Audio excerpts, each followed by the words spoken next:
Hi guys, I'm Ryan Houston and welcome to my fly tying channel. Your video is about to start shortly. Please take this opportunity to hit the like button down below, leave some comments, tell your friends. Interaction, likes, subscriptions help my channel to grow and help me to keep producing content for yourselves. If you're new to my channel, check out the other videos that I've got. There are over 500 videos at this stage, so there should be something there for everybody. Again, video is about to start. Hit that like button down below. Hi guys, welcome back. So tonight we're going to tie another classic fly, so a Spey type fly.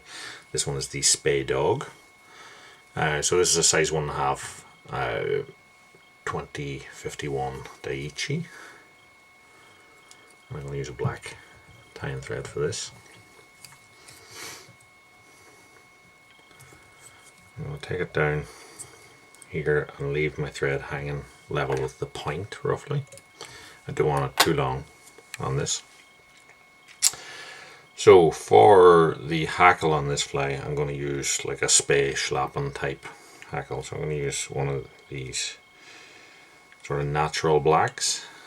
But if you don't have that, then just use whatever you have to hand.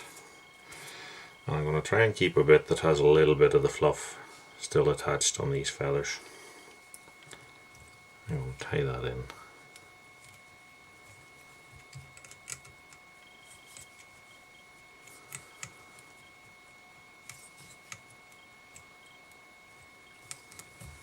Okay. So two ribs in this fly, one being a flat silver and the other one I'm going to use an oval gold. And I'm going to tie them in on opposite sides of the fly, and therefore that'll allow us to separate them as we wrap. So I'm tying the flat silver in on my side and I'm tying the oval gold in on the far side.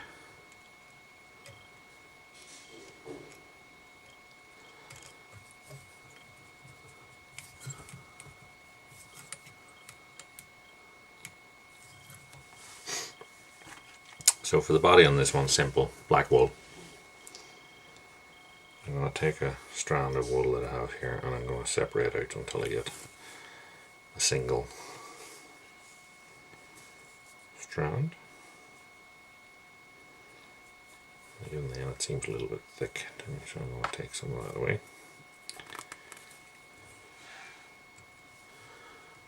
Tie that on.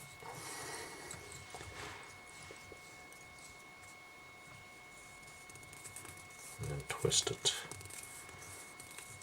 onto my tying thread. Not overly tightly, it's kind of, as I wrap, it's kind of loosening itself a little bit as it wraps. Sorry, my varnish is in the road. I'm going to wrap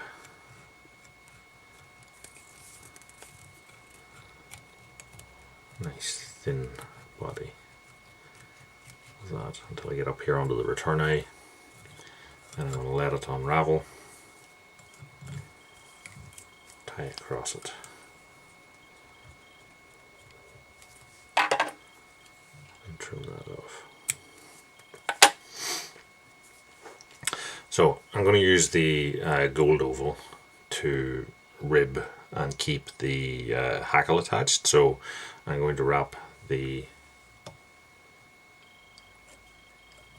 silver flat first.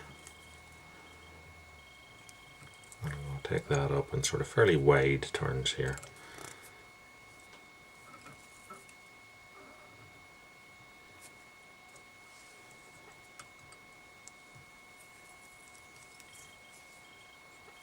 So get up here, I'm just going to fold it back on itself. Trim that off.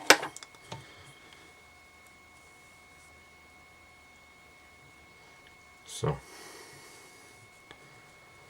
I'll take my hackle, and because I've wrapped on my tinsel as my standard right-handed direction, I'm going to wrap my hackle the opposite way. So I'm just going to lift it up and I'm going to double these fibers back onto the far side, trailing edge, And I'm going to put on one full turn at the back there, and then I'm going to start to travel forward. I have to keep rotating my hackle stock because it will want to turn over.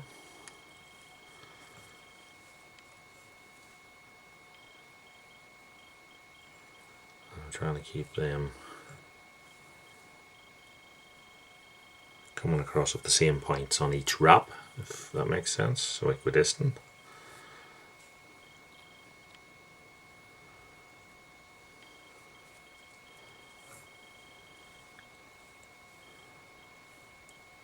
Then at the front here,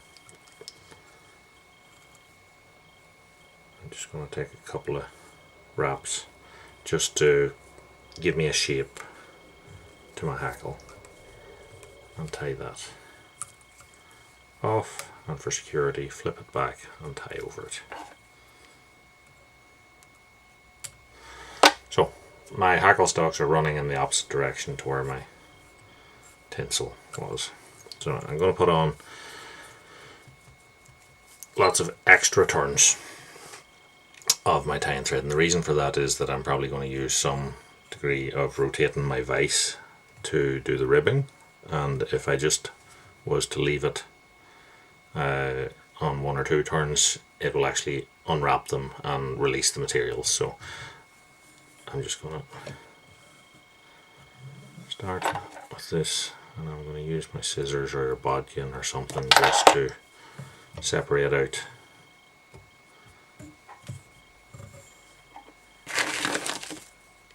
any hackles that might want to get, or any hackle fibers that might want to get tied down. Work my way in between them, staying in the middle between the two wide silvers in each section.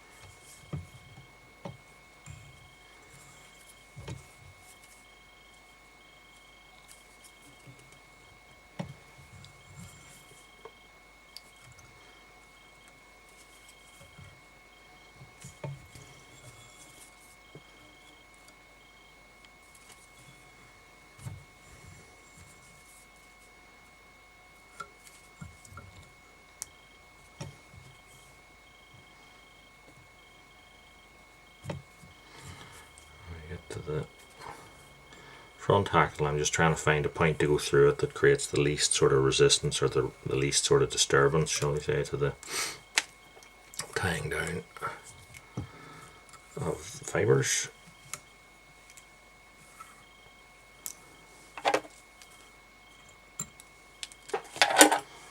Okay, so that's our hackle on. I'm just going to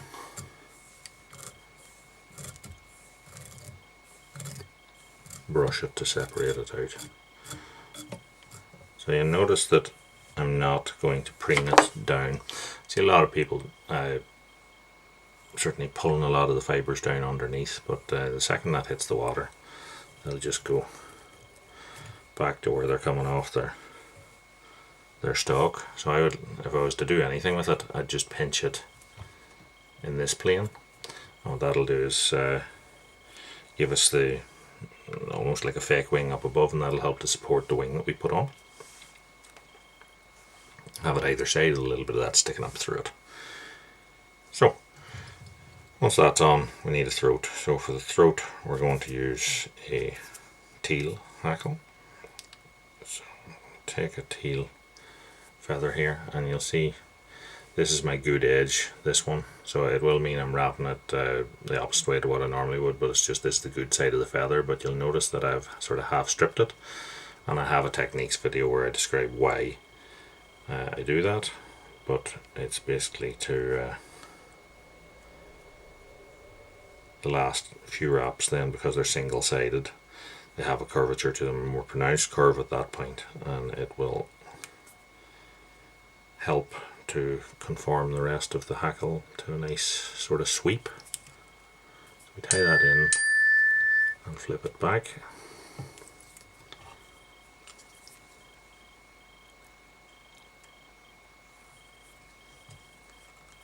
And then we're going to wrap that on. And you notice I'm sort of twisting the stalk as I go, and that's because these stalks are very oval and I want it to lay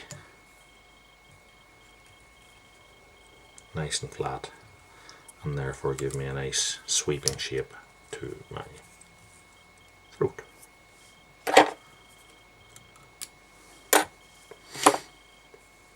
So the curvature of the teal, as you can see, because we half stripped it, it wants to follow the shape of the throat generally and is nice and neat. If we want, we can brush that out. I can find my brush. You can just separate the strands of it if you want, but still, because of the way we wrapped it, it's still choosing to conform to the shape of the flame. We've got a real nice sleek sort of look to the flame. So the wing on this one is not your sort of standard Spey wing. This one has a core of golden pheasant centre tail. I've also seen them done with side tails. So I'm going to take some of that and I'm going to tie this in one on each side and then have a bronze mallard outside that but slightly shorter.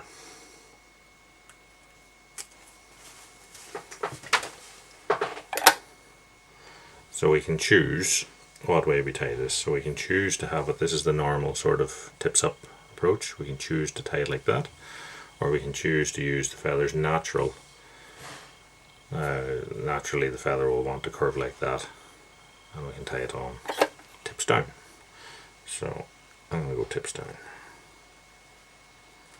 So I'll take the two slips and match up their tip lengths, and then I'm going to allow that to tent itself out a little bit, if you can see, and then set it on top.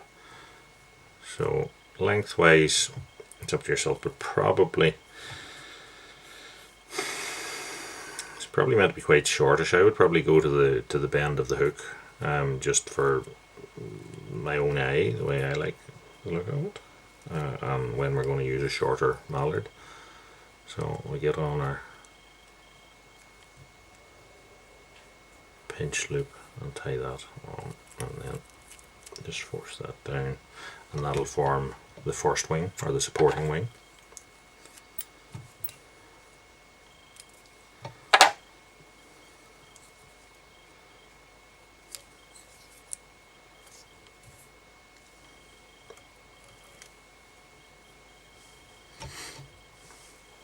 And then we want to put mallard either side of that.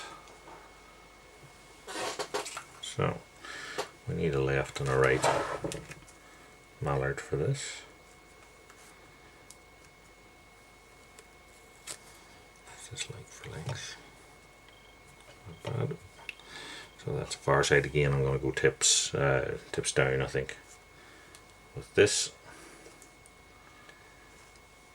Now to try and find the matching feather, which seems to be proven harder than expected.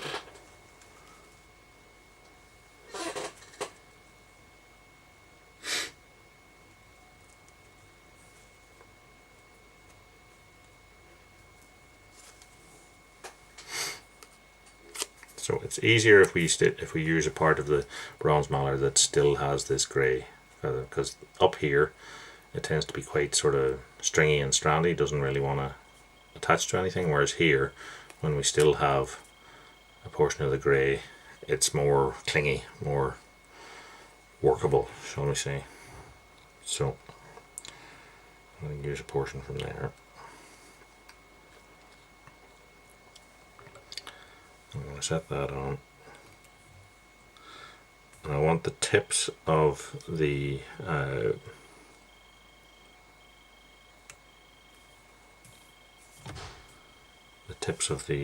golden pheasant tail to show. So So don't tie it the full length of the golden pheasant tail. So I've got one strip on my side, then I'm going to put on the corresponding strip on this side. I'm going to fold it, push it in.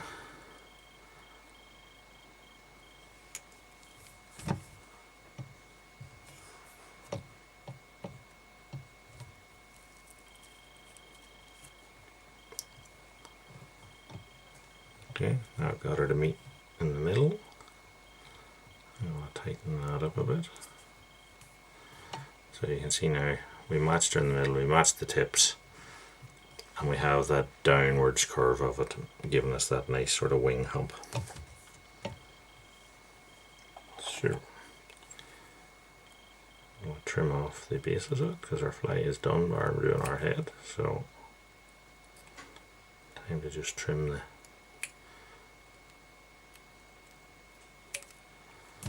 waste materials.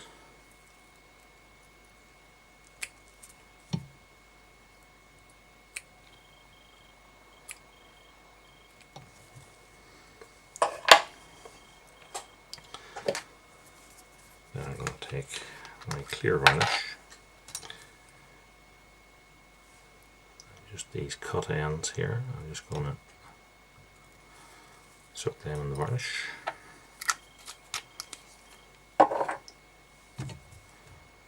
Pinch my wing so as it doesn't move on me, and then tighten down over those cut ends and create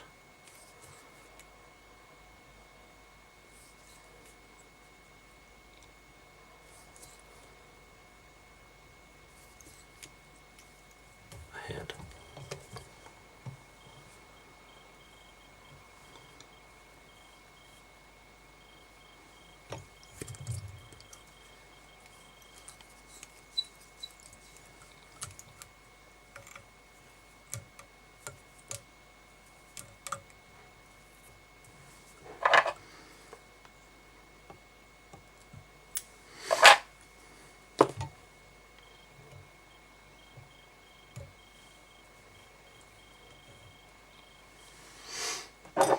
So,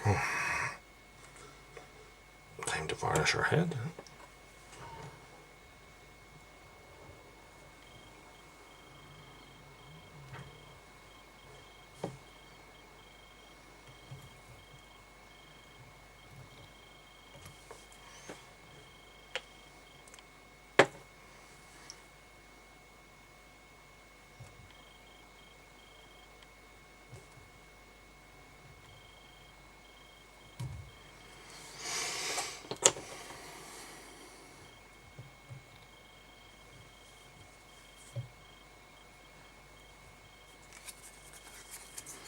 Okay, so that's our fly tied. So that is the Francis Spey dog. So hopefully you like the time, hopefully you like what you see. If you did, give us a like, subscribe, tell your friends, check out all the other videos on the channel. And until next time, tight lines, and thanks for watching.